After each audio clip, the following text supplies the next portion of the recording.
Dawn breaks over the lowest point on the surface of our planet, the Dead Sea. Nubian ibex are among the species, rare and endangered like the Dead Sea itself, that make their home here among the date groves.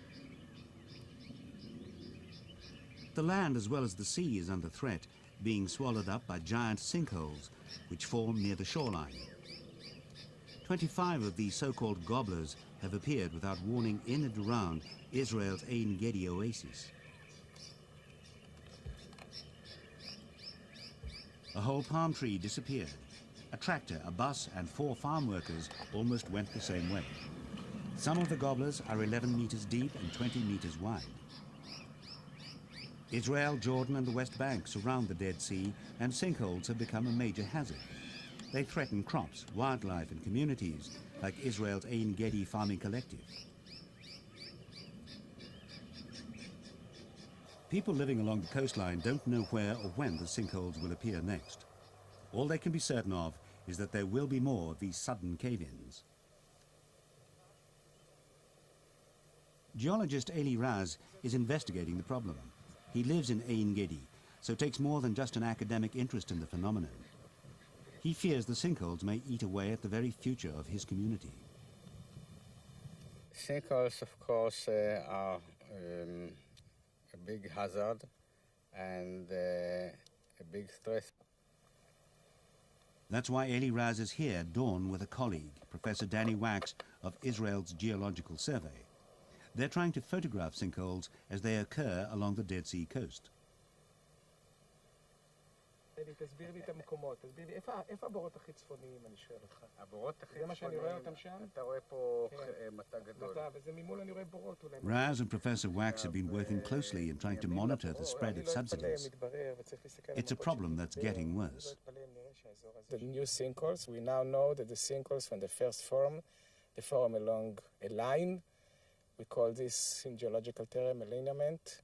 And yes, we've seen a new one, a new 5 or 6 sinkholes that are forming along a line. And basically, every time we're coming to here and we're looking from above or coming to a site in an area, we always see new sinkholes.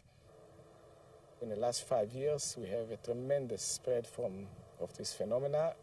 Hundreds of sinkholes are here developed within 5 years. To understand the sinkholes, you have to look beyond the land to the Dead Sea itself. It isn't a sea at all, but a salty lake, which is rapidly drying out. Since the 1950s, Dead Sea water levels have dropped more than 25 meters. The rate has recently increased to around a meter a year. Water from the Jordan and Yarmouk rivers that in the past would have flowed into the Dead Sea has been increasingly diverted for agricultural and industrial use. Evaporation ponds are used to produce industrial potash at the southern end of the Jordan River basin. These are also having a damaging impact on the surrounding plants and wildlife. The shoreline has retreated up to 15 meters in places during the past decade, and the region is becoming increasingly arid. Tourism is also a threat. Renowned for its supposed health-giving qualities, the Dead Sea has been a major tourist draw. If the political situation allows, there are long-term plans for about 50,000 new hotel rooms around its shoreline. The Dead Sea contains almost 100 times more salt than ordinary seawater, making it a very buoyant fluid in which you bob about rather than swim. Professor Wax and Eli Raz use a technique called seismic refraction to build up a detailed ultrasound map of what lies below the ground surrounding the sea. And the other section is what is the groundwater situation. Looking at a vertical slice of the coastline, underground fresh water is represented as light blue. The pink is a salty barrier known as the salt wall. As the dark blue of the Dead Sea recedes, the fresh groundwater drops below the salt wall. This salty barrier then starts to dissolve in the fresh water, and underground cavities are formed. Eventually the surface gives way and a new sinkhole is created. We cannot plan anymore freely unless we will know exactly where such sinkholes will form in the future. So we have to freeze all our plans for the future. For instance, our date palm plantations. Well, right now we are trying to take out the dates in order to plant them in other places, but we don't know exactly where to plant them because right now we don't have a map, up-to-date map that can show us where to do such activities.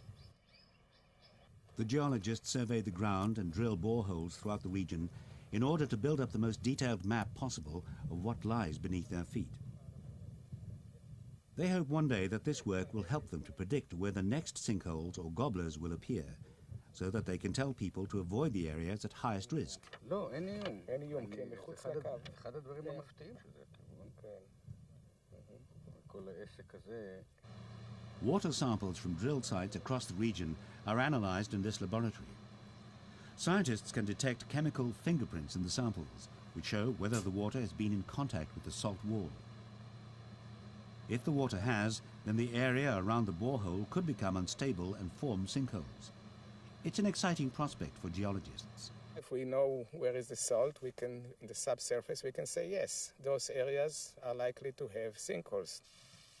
The mud, water and air around the Dead Sea are reputed to help people with ailments ranging from asthma to psoriasis. But the visitors are less likely to come if they feel there's a danger that their hotel could be swallowed up. The tourists who visit the lowest point on Earth to cake themselves in mud and float in the warm, salty water help create jobs and prosperity. But they also use a lot of fresh water, contributing to local problems. Unless development is carefully controlled, thriving resorts could be turned into barren, pitted mudflats. Environmentalists fear there could be irreversible damage if the Israelis, Palestinians and Jordanians try to exploit more of the inland basin's economic potential. There is a plan for restoring water levels, but it would involve a huge engineering project and agreement on all sides. First of all, we must renew the idea of a canal from either the Mediterranean Sea or from the Red Sea to the Dead Sea area. The Israelis and Jordanians like the idea of a canal, but Israel wants it linked to the Mediterranean, while Jordan favors the Red Sea. Both options would cost billions of dollars that neither government can afford, and either project would create its own environmental problems. But Eli Raz believes it's the only possible answer. There is no other source to compensate the great loss in the water balance of the Dead Sea, which is artificial, of course, unless we will use the endless source, which is the ocean water. So there is no other solution in the horizon. But although such a solution is technically possible, there is little chance of it happening in the foreseeable future. Israel, Jordan and the Palestinians first have to resolve more pressing political issues.